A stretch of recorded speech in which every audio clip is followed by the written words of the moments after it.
Hey everyone, I am Nisha. Welcome back to my channel NCERT ज्ञान। आज की class में हम लोग क्लास 6 का ज्योग्राफी का बुक स्टार्ट कर रहे हैं जो कि एनसीईआरटी का है। तो आज हम लोग इसमें चैप्टर 1 को पढ़ेंगे। तो इस चैप्टर 1 का नाम है सौर मंडल में पृथ्वी। तो हम लोग सौर मंडल में पृथ्वी का क्या है, इसके फैक्ट क्या हैं, वो हम लोग जानेंगे और साथ ही साथ और भी सौर मंडल के जो पार्ट रहे हैं और भी प्लैनेट के बारे में भी हम लोग कुछ बातें जानेंगे, ब्रह्मांड के बारे में जानेंगे। तो बहुत सारी चीजें हम लोगों को इसमें देखने के लिए मिलेगा। तो हम लोग वन बाय वन इस सभी को देखेंगे। यहाँ पे देखिए आप लोगों को ये सारे प्लैनेट्स को दिखाया गया है। जैसे यहाँ पे पृथ्वी है, यहाँ पे शुक्र है, यहाँ पे शनि है, यहाँ पे मंगल है, ये सारे को दिखाया गया है। तो हम लोग सारे को इसमें डिटेल में पढ़ेंगे। तो चलिए हम लोग शुरू करते हैं। तो यहाँ पे सबसे पहले क्या बोला जा रहा है कि हमारा जब हम लोग अपने सुबह उठते होंगे या शाम के वक्त आप लोग हमेशा देखते होंगे कि जब सूरज उगता है या सूरज डूबता है तो हम लोगों को आकाश कितना अच्छा दिखता है, रेड रेड पूरा। आप लोगों को बहुत सुंदर लगता होगा। आप लोग पिक्चर्स पे क्लिक करते होंगे कि कितना सुंदर लग रहा है आसमान। तो हम लोग जब देखते हैं, अब रात का समय जब हो जाता है तो हम लोग देखते होंगे कि आसमान में क्या होता है, बहुत सारे चमकते हुए बिंदु हम लोगों को दिखाई में पड़ती है। और इसकी संख्या क्या होती है, बहुत सारी आसमान में होती है, जिसको हम लोग हमेशा बचपन में क्या करते थे, काउंट करने का कोशिश करते थे कितने हैं। और वो सब कार्य क्या होते थे, तारे होते थे। तो हम लोग बहुत बार ट्राई भी करते होंगे, आप लोग भी करते होंगे बचपन में कि काउंट करो कौन कर सकता है, बट हम लोग इसे गिन नहीं सकते हैं। तो पूरी जो आकाश है उसमें छोटी छोटी ये चमकदार वस्तुएं जो है वो भरी होती है। किसके बारे में बातें हो रही है, तो ये तारा के बारे में बातें हो रही है, स्टार्स के बारे में बात हो रही थी। जिसमें से कुछ क्या होती है, चमकीली होती है और कुछ धुंधले होते हैं। यानी कि कुछ चमकता है और कुछ कुछ हम लोग को धुंधला दिखता है। और ऐसा लगता है जैसे आकाश में क्या है, हीरे जड़े हुए हैं। इसका जो हीरा क्यों बोला गया, क्योंकि जब हम लोग देखते हैं आकाश में तो बहुत सारे तारे टिमटिमाते हुए दिखते हैं, बहुत सारे। तो उसी तरह हीरा भी क्या होता है, बहुत क्या होता है, चमकते रहता है। तो हम लोग देख सकते हैं, इसीलिए इसको हीरा जैसा बताया गया है। और कुछ जो है इसमें टिमटिमाते हुए प्रतीत होते हैं, यानी ब्लिंक करते हुए रहते हैं। कभी आप आंख खोलिएगा तो अब देखिएगा तो लगेगा जैसे आंख बंद कर रहे खोल रहे हैं, वैसा लगता है टिमटिमाता हुआ। लेकिन हम लोग उसको अगर ध्यान से देखेंगे तो उसमें कुछ की जो है वो टिमटिमाहट वो दूसरों से अलग होती है। यानी कि कुछ ज्यादा टिमटिमाता है, कुछ कम टिमटिमाता है।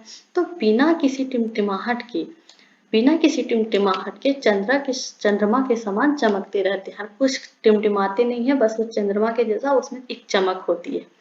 तो हम लोग इन चमकीली वस्तुओं के साथ आप लगभग हर रोज चंद्रमा को देखते होंगे। तो रात के समय में हम लोग क्या होता है, ये तारे और चंद्रमा को हमेशा देखते हैं। हर दिन ये निकलता है और हर टाइम हम लोग इसे देखते हैं। तो ये अलग अलग समय पर अलग अलग आकार और अलग अलग स्थितियां में दिखाई पड़ती है। तो इसको हम अलग अलग समय में देखेंगे। शाम के वक्त अगर देखें तो चंद्रमा बहुत हम लोग को कम ही दिखाई देता है, मतलब पता नहीं चलता है निकला है या नहीं निकला है। स्टार एक दो दिखाई देंगे। जैसे जैसे रात होती है तो हम लोग क्या होता है, पूरे आसमान में तारे भर जाते हैं, चंद्रमा भी हम लोगों को क्लियर दिखने लगता है। तो आप पूर्ण चंद्रमा को लगभग 1 महीने में एक बार देख सकते हैं। यानी कि जब चांद को हमेशा हम लोग क्या देखते हैं कि आधा रहता है, लेकिन जिस दिन चांद पूरा दिखेगा, यानी कि जिस दिन चांद हम लोगों को एकदम एक गोल दिखेगा, यानी कि पूरी तरह से दिखेगा। और यह कब दिखता है, तो 1 महीने में एक ही बार ये गोल चांद दिखता है।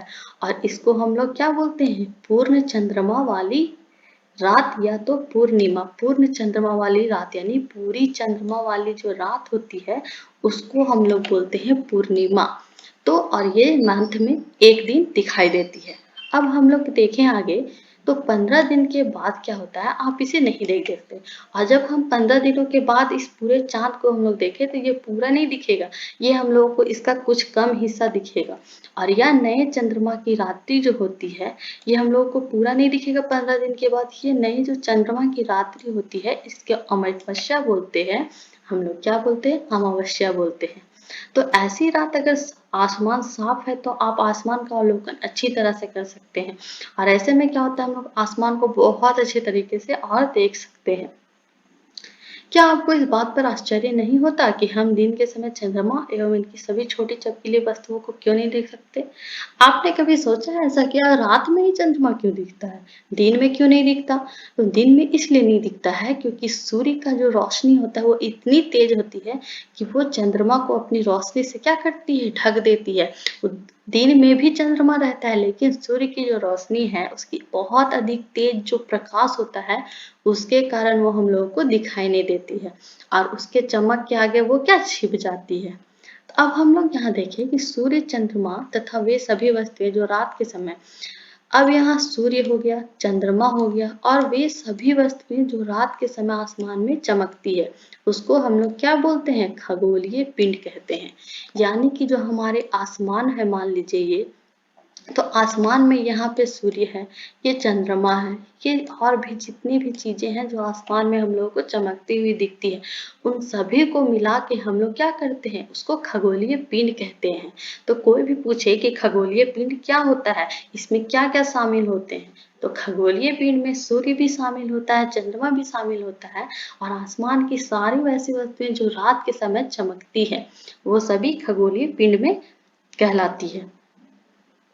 अब यहाँ पे है कि कुछ खगोलीय पिंड बड़े आकार के हैं, कुछ गर्म होते हैं, यानी खगोलीय पिंड भी होते हैं तो वो बहुत तरह के होते हैं। कुछ बड़े भी होते हैं, कुछ गर्म होते हैं और ये किससे बने होते हैं, ये गैस से बने होते हैं और इनके पास अपनी ऊष्मा तथा प्रकाश भी होता है। जितने भी खगोलीय जो पिंड है उसमें बोला गया है कि कुछ बड़े होते हैं, कुछ छोटे होते हैं, मतलब कुछ गर्म भी होते हैं और ये गैस से बने होते हैं और इसमें क्या होती है, अपनी ऊष्मा यानी अपनी गर्माहट और अपना प्रकाश भी होता है जिसके कारण ये चमकते हैं और जिसे वे बहुत बड़ी मात्रा में उत्सर्जित करते हैं। ये ऊष्मा हम लोग देखते हैं कि जब सूर्य निकलता है, सूर्य की बात करें तो जब सूर्य निकलता है तो हम लोग को गर्मी लगता है ना, कभी सूर्य नहीं आता है, निकलता नहीं है तो हम लोग बोलते हैं आज कितना मौसम ठंडा है, आज तो हम लोग को बिल्कुल गर्म नहीं लग रहा था, यानी कि सूर्य से हम लोगों को वो ऊष्मा मिल ही नहीं रहा है। और रात को हम लोग क्या बोलते हैं, कितना अंधेरा है, सूर्य निकलता है तो क्या होता है, हम लोग बोलते हैं कि वाह कितना सुबह हो गया, लाइट आ गया, लाइट ही लाइट है, सब जगह हम लोग को दिखाई देता है सब चीज। तो इसलिए बोला गया कि उसमें अपनी प्रकाश भी होती है जिसके कारण हम लोग हर चीजों को देख पाते हैं, उष्मा को महसूस कर पाते हैं। और इन खगोलीय पिंडों को क्या कहते हैं, तारा कहते हैं। और ऐसे ऐसे जो खगोलीय पिंड है उसको तारा कहते हैं। और सूर्य का भी एग्जाम्पल हम लिए तो सूर्य भी एक क्या है, तारा है।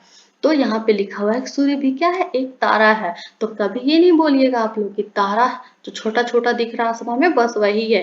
तारा क्या है, सूर्य को भी हम लोग तारा के ही कैटेगरी में रखते हैं। चलिए आगे बढ़ते हैं हम लोग। रात के समय चमकते हुए अनगिनत तारे सूर्य के समान ही हैं। जितने भी रात में चमकते हुए तारे हैं वो भी सूर्य के समान ही हैं, लेकिन हमसे बहुत अधिक दूरी के कारण हम लोग इसकी ऊष्मा या प्रकाश को महसूस नहीं कर पाते हैं। यानी कि ये जो तारे आप लोग देख रहे हैं ये भी एक सूर्य की तरह ही है, लेकिन ये सूर्य जितना नजदीक है पृथ्वी से उससे कहीं ज्यादा तारे क्या हैं, दूर है पृथ्वी से, जिसके कारण हम लोग को छोटे दिखते हैं और हम लोग इसका ऊष्मा प्रकाश हम लोग को तक नहीं पहुंचता। लेकिन तारों में भी क्या होता है, ऊष्मा और प्रकाश दोनों होता है और ये दूर होने के कारण बहुत ही हम लोगों को छोटे दिखाई पड़ते हैं। अगर हम लोग यहाँ बात करें कि अगर हम ध्यान देते हैं तो कुछ दूरी से देखने पर क्या होता है, हम लोग को अगर हम छत पे हैं मान लीजिए और हम दूर की वस्तु को देखें तो हम लोगों को क्या दिखाई देता है, हम लोग को बहुत छोटा दिखाई देगा वो इंसान। लेकिन अगर वो मेरे घर के सामने छत के नीचे खड़ा हो जाए तो हम लोगों को वो बड़ा दिखाई देगा। इसी तरह तारा भी क्या है, हम लोगों से यानी कि पृथ्वी से बहुत दूर है जिसके कारण हम लोगों को छोटा दिखाई देते हैं। और इससे थोड़ा सा क्या है, तारा से थोड़ा सा नजदीक पृथ्वी से हम लोग को सूर्य पड़ता है और सूर्य हम लोग को इसलिए बड़ा दिखाई देता है। अब हम लोग बात करते हैं कि रात में आसमान की ओर देखते समय आप तारों के विभिन्न समूहों द्वारा बनाई गई विविध आकृतियों को देख सकते हैं।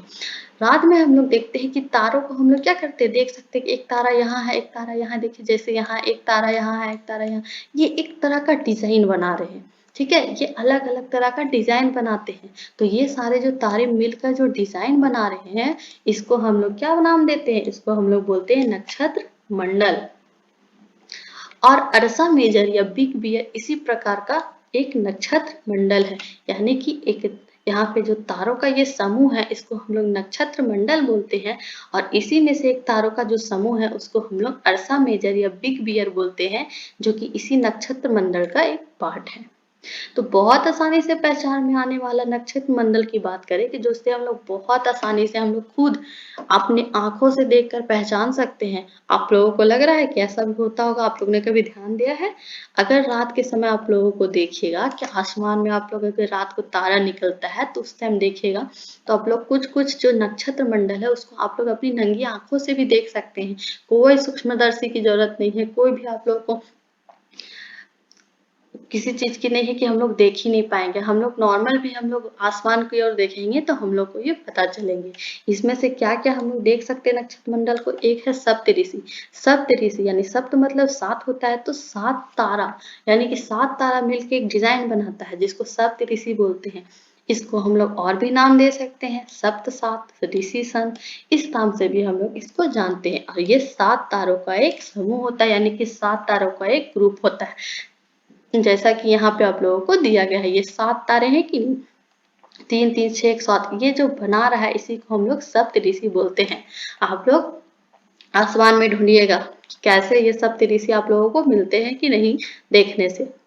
जो कि नक्षत्र मंडल अर्सा मेजर का भाग है। और ये जो सप्तऋषि है ये किसका भाग है? यहाँ पे जो मैंने बोला अर्सा मेजर का भाग है, जिसे हम लोग बिग बियर भी कहते हैं।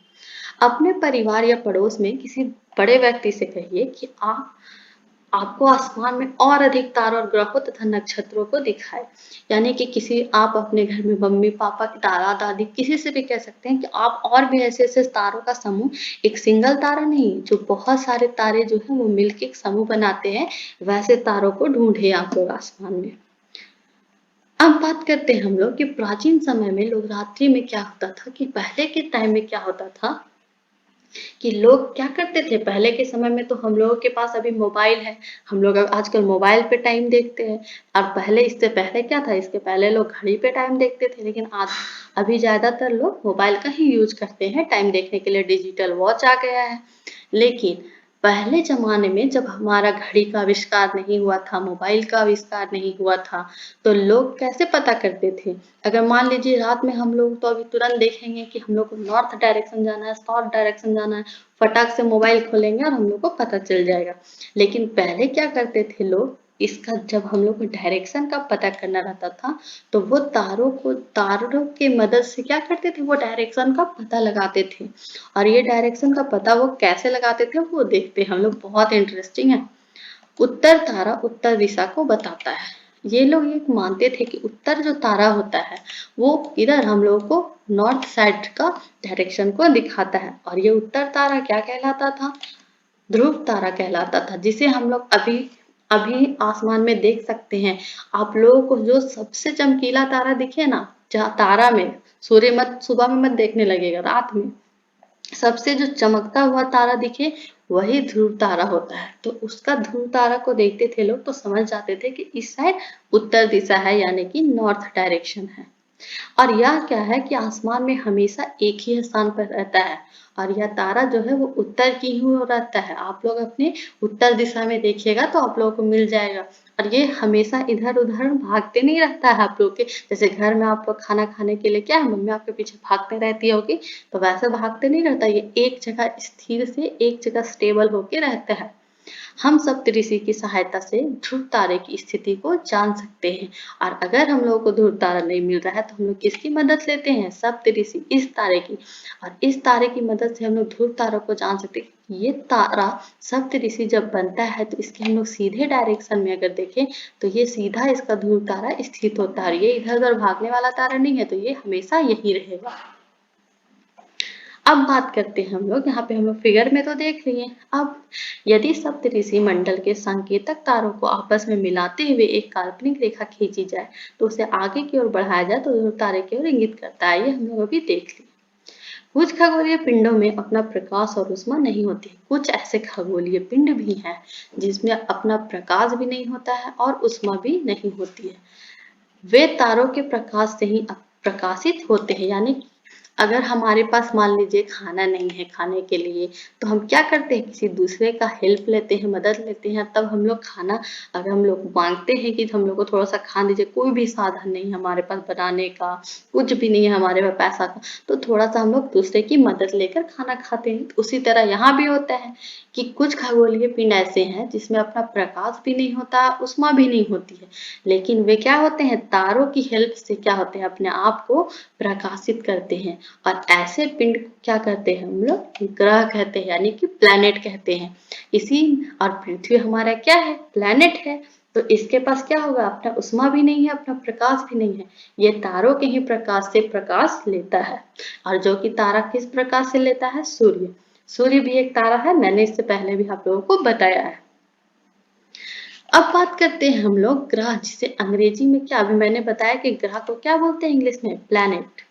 और ये ग्रह, प्लैनेट जो वर्ड है वो ग्रीक भाषा के प्लेनेटाई शब्द से बना हुआ है, यानी कि प्लेनेट जो शब्द बना है, प्लैनेट, ये एक ग्रीक भाषा था जिसको हम लोग प्लैनेटाई बोलते हैं, उससे ये प्लैनेट बना है। अब प्लेनेटाई जो शब्द है उसका मीनिंग क्या होता है, परिभ्रमक, अर्थात चारों ओर घूमने वाला। तो ग्रह को जो है वो चारों ओर घूमने वाला बोला गया है, यानी कि ये सूर्य के चारों तरफ चक्कर लगाता है, इसलिए इसको घूमने वाला भी बोला गया है।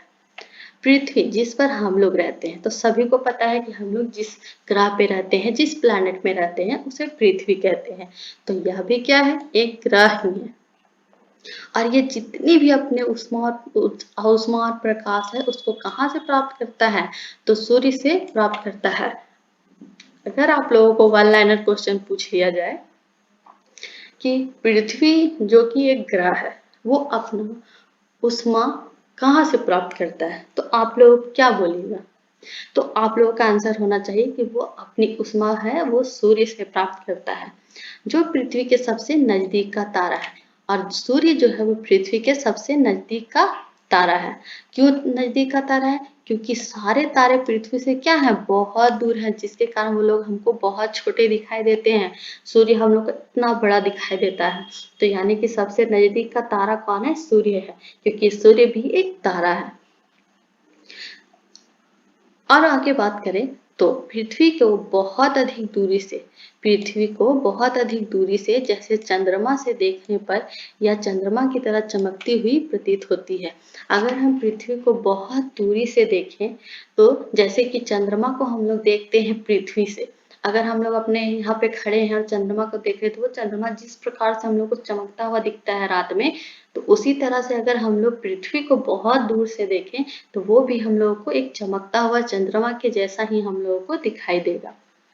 यहाँ कुछ आप लोगों को फैक्ट दिया हुआ है, वो देख लेते हैं।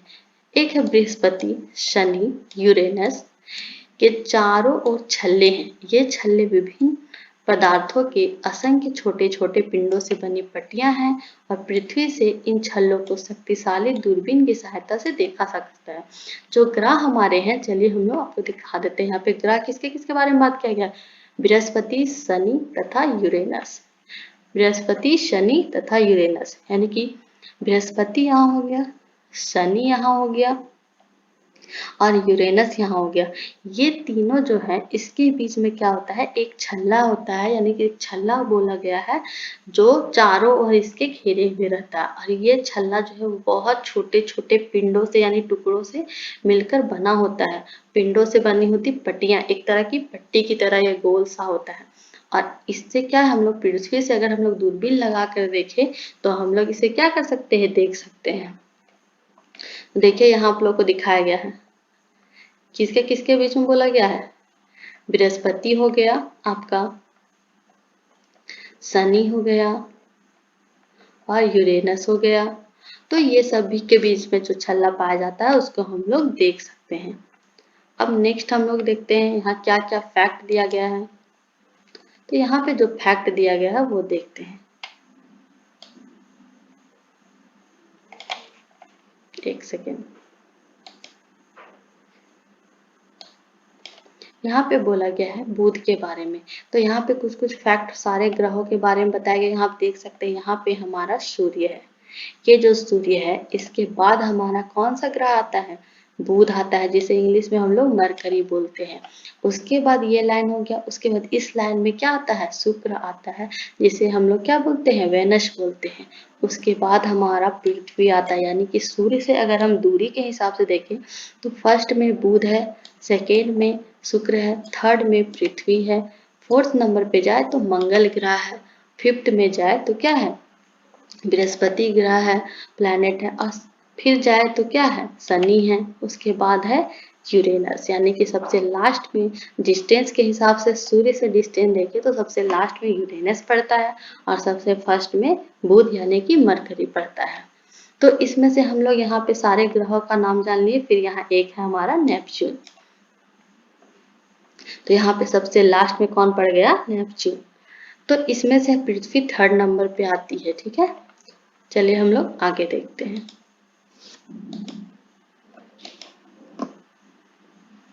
आसमान में दिखने वाला चंद्रमा जो है वो एक उपग्रह है। अब चंद्रमा की बात करें, पृथ्वी तो एक ग्रह है, लेकिन जो आसमान में चंद्रमा दिख रहा है वो क्या है, वो एक उपग्रह है। और यह हमारी जो पृथ्वी है उसका सहचर है, यानी कि उसका साथी है, और इसके चारों ओर चक्कर लगाता है।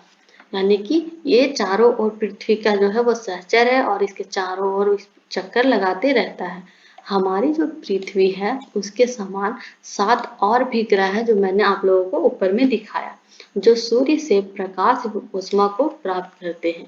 उनमें से कुछ के पास अपना चंद्रमा भी है।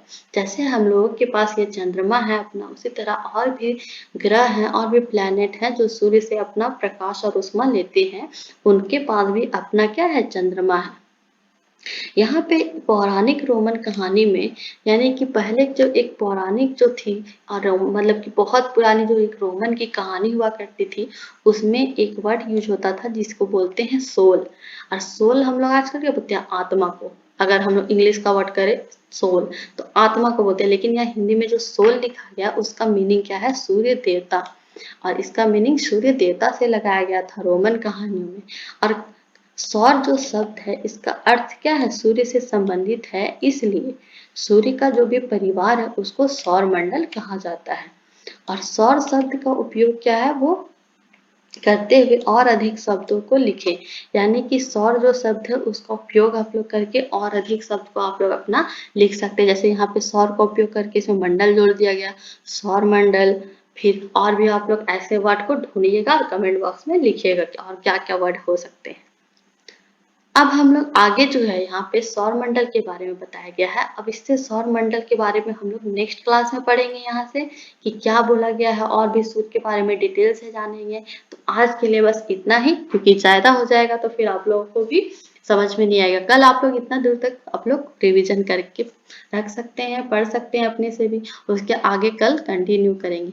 सो मेरे वीडियो को देखने के लिए आप लोगों को बहुत बहुत थैंक यू। और अगर आपको वीडियो पसंद आया होगा तो आप वीडियो को लाइक कर दिएगा, और अगर अपने दोस्तों के साथ भी इसे शेयर जरूर करें। और आप अगर मेरे चैनल पर पहली बार विजिट कर रहे हैं तो मेरे चैनल को सब्सक्राइब कर ले, क्योंकि इसी तरह एनसीईआरटी की सीरीज मैं लाती रहूंगी। और मैं कंप्लीट आप लोगों को एनसीईआरटी 6 से लेकर 12 तक इसी तरह से कंप्लीट कराऊंगी, जितने भी सोशल साइंस के हैं, हिस्ट्री, ज्योग्राफी, पॉलिटी, इकोनॉमिक्स, ये सारी। तो thank you so much again and take care.